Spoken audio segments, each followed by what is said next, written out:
विश्व शांति सेवा charitable trust की एक पहल। क्या है हमारी संस्कृति, क्या है हमारा धर्म?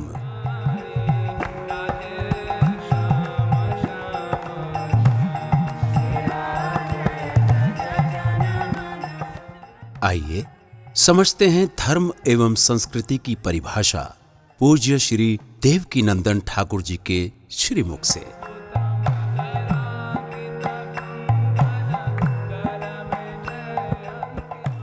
एक बार सभी को राधे राधे। आज हम आपको महाभारत काल की कुछ घटनाएं सुनाना चाहते हैं। पांडु की दो पत्नियां थीं, कुंती और माद्री।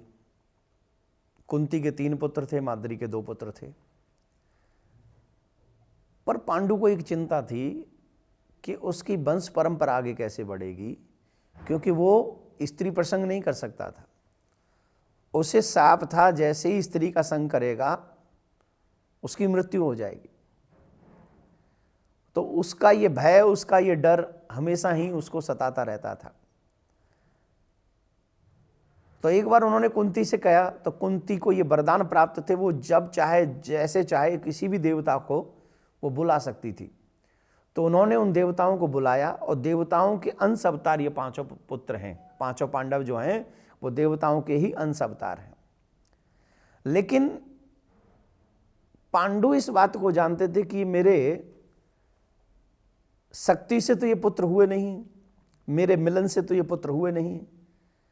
तो पांडु के एक मन में इच्छा थी कि ये मेरे जो पुत्र हैं वो कुछ न कुछ मेरा मांस, मेरे तन का मांस खा लें, जिससे मेरा जो ज्ञान है मेरे पुत्रों तक पहुंच जाए। अनेकों पुराणों में अनेकों प्रसंग है, पर एक पुराण में ऐसा है कि जो सहदेव थे उन्होंने पांडु की इस बात की, इस इच्छा की पूर्ति करने का मन बनाया और सहदेव ने अपने पिता के मतलब पांडु के सर के 3 भागों का मांस उसने ग्रहण किया। और उन तीनों भागों में इतना ज्ञान था,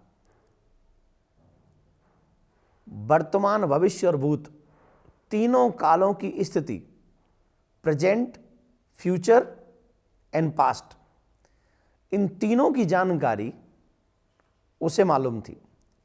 और आप जानकर अचरज करेंगे, भगवान श्री कृष्ण के अलावा अकेला सहदेव ही ऐसा था जिसको महाभारत होने से पहले ही सब कुछ मालूम था कि आगे क्या होने वाला है। वो सारी घटनाओं को जानता था, उसे सब कुछ मालूम था, उसको सारी स्थिति मालूम थी। तो अब भगवान श्री कृष्ण इस बात को जानते थे कि इसे सब कुछ मालूम है। कहीं ऐसा ना हो ये किसी को बता दे। जब ये किसी को बता देगा तो स्थिति तो नाजुक हो जाएगी, फिर पता कैसे चलेगा, फिर महाभारत कैसे होगा, तो स्थिति गड़बड़ हो जाएगी। इसलिए भगवान श्री कृष्ण ने सहदेव को शाप दिया था कि अगर तुमने ये घटना किसी को भी बताई, जो तुम्हें नॉलेज है, जो तुम्हें जानकारी है, अगर तुमने किसी को बताई तो तुम्हारी मृत्यु हो जाएगी। ऐसा पुराणों में प्रसंग आता है। हम लोग इस चीज को एक नजरिए से और देख सकते हैं कि हमारी परंपराओं में, जैसे हमारे यहाँ कहते हैं कि माँ बाप के कुछ लक्षण बच्चों में आते हैं, ये तभी आते हैं क्योंकि वो बच्चे जो हैं हमारे ब्लड से उत्पन्न होते हैं। हमारा ही ब्लड जो है उन बच्चों के अंदर प्रवेश होता है, जिससे उनका निर्माण होता है। लेकिन पांडु के साथ ऐसा नहीं था।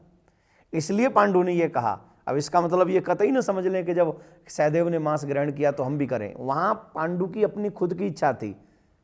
वो चाहता था कि मेरा ज्ञान किसी को मिले। मतलब जो दिव्य पुरुष होते हैं, जो दिव्य आत्माएं होती हैं, वो अपना सब कुछ किसी न किसी को दे के जाना चाहते हैं। किसी का ज्ञान है, किसी की शक्ति है, किसी की पावर। जैसे बलराम जी महाराज ने 2 को गदा सिखाई थी। गदा युद्ध 2 को ही बलराम जी महाराज ने सिखाया, एक दुर्योधन को और एक भीम को।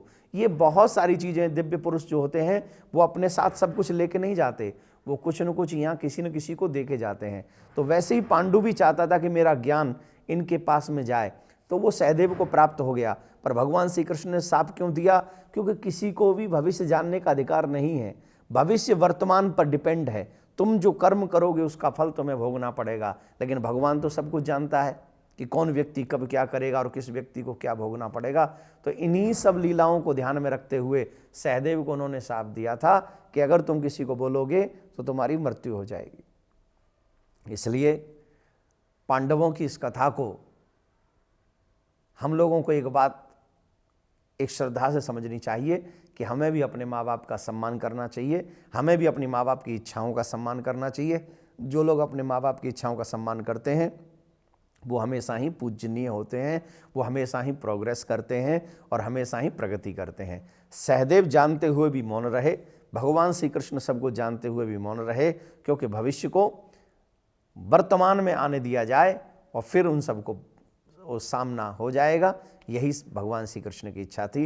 इन्हीं शब्दों के साथ आज के इस विचार को यहीं पर पूरा करेंगे, फिर मिलेंगे किसी और नए विचार के साथ। राधे राधे।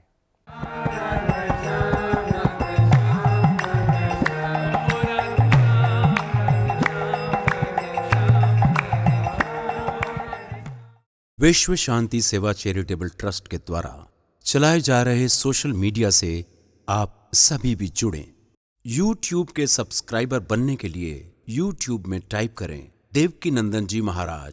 Facebook पर पूज्य महाराज जी के आधिकारिक पेज को लाइक करने के लिए देवकीनंदन ठाकुर जी सर्च करें। ट्विटर पर पूज्य महाराज जी को DN_ठाकुर_जी फॉलो करें।